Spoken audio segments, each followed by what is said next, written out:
I think it's really important to be on the list. I think, disability is still so underrepresented. And people, out of all the minorities, we're really vocal at the moment on social media, which is great. We've got so many different minority groups coming out and supporting one another. And I think disability still gets really kind of left to one side. So having something like this to showcase all the diverse, amazing talent and amazing people who happen to have a disability is really important, because, I often talk about physical barriers, but attitudinal barriers are just as damaging to the disabled community. So having a list like this to highlight how amazing we are and to show the world, that we are fantastic and we are these people that should be, admired, can only be a good thing. So, what are my thoughts on the word inspirational? How long have you got? I've got mixed views about the word. I'm actually writing about it at the moment. I think if you have a disability, you will have been called inspirational at one point in your life. I probably get referred to as inspirational on a daily basis on social media, people in the street, people who want to come up to me because they've seen me on the television. And, I would never begrudge someone coming up to me and feeling inspired by me. I think it's great to have role models, and I think it's great to feel inspired. But I do think people need to actually take a step back and understand why they feel inspired by that person. If you want to feel inspired by me, do it because I am a philanthropist, do it because I'm an activist, do it because I'm a savvy businesswoman, do it because I'm a good friend, a good daughter. Don't do it because I got up in the morning. And don't do it because if you were in my position, you wouldn't be able to cope. So I think there is a fine line. If you do want to feel inspired by somebody, just take a step back and go, well, actually, is it because they were an amazing artist? Or is it because you feel sorry for them and you pity them? I think my parents have really been influential in my the way I've turned out and with my confidence. I was actually born in Germany. Although my condition is a genetic condition, my form of it is a different mutation. Hate that word, but that's what it is on paper. So none of my family knew that I would be born with osteogenesis. None of my family have it. So it was a real surprise, and as I've said, I was born with multiple fractures, and my family were told to pray for me that I would probably not survive the night. And my father, who was a typical army man and quite a stubborn man, actually told the doctors to go and hop on their bikes because that wouldn't be the case for his daughter. And he took the decision to move the whole family to England for better medical care and for support from the Brittle Bone Society.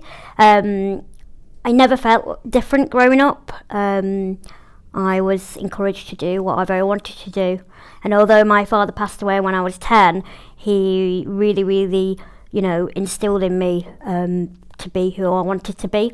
And I almost had this superiority complex growing up when doctors or anyone would kind of belittle me or say that I couldn't do things in their eyes.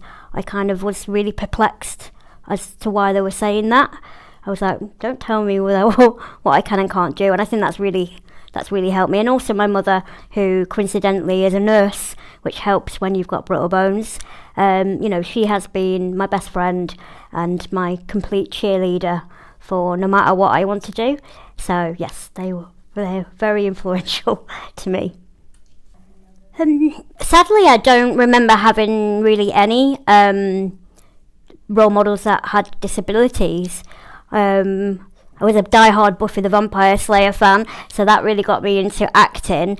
I do remember Tanni Grey-Thompson being on the Paralympian. She was on telly, and I must have only been a teenager, and I think she gave birth to her daughter. And I remember watching that news piece about her giving birth to her daughter, and it just filled me with joy because everyone had said to me that I probably can't have children, or I couldn't be a mother. So as a teenager, to see someone with a disability who's not only this amazing, successful Paralympian, she also became a mother. That really stuck in my mind. I suppose if I were to give myself my own advice, again, don't listen to what other people say. You know your own limits. And also, be proactive. I think the fact that we live in such a world where social media can play such a positive role, there's kind of no excuse for you not to get involved. So my sister gave me a bit of advice. She said, if you do one thing, no matter how big or small, every single day that gets you closer to your dream, even if that is opening a Twitter account or reading a book on your preferred profession, that's all you need to do. So I think that's really keen, and particularly when I moved to London for a time, I was without a job. It was scary. I didn't know anyone really here, but every single day I did one thing, sent one email, reached out to one person, or read one article online to get me closer to my goal. So I think that's key. Be proactive, and even if it means something very, very small, it's don't be disheartened because things don't happen as quickly as you want them to do. They will come. If you really want it to happen, it will come, but you've got to put in the work. So to maintain my well-being, I've always been quite vocal about my mental health issues. So I have suffered with depression, and I do get really, really bad anxiety. I think given the fact that I have a condition where anything could potentially lead me to have a fracture, anxiety can really, really take over sometimes. Have I mastered it at age 32? I'd like to say that my well-being is a lot better than it was when I was a teenager. I think the power of the mind is really important, and as I said in the previous question, being proactive is key, keeping your mind fit and occupied. So even if you are in bed because of your disability, because you're, maybe, for example, you're going for a bad spot, or like myself, if I've got a fracture, allow yourself a few days to feel sorry for yourself, because I think that's great. I think you shouldn't bottle it up. But after 2 days, cut yourself off and be like, right, I might still be in bed, but you know what? I'm going to get my iPad out, I'm going to get my laptop out, and I'm going to do something, even if it's for 10 minutes or 15 minutes. So, yeah, I think realising the power of your mind. So your body might be failing you, but your mind is a strong organ, and that needs to be maintained and well looked after.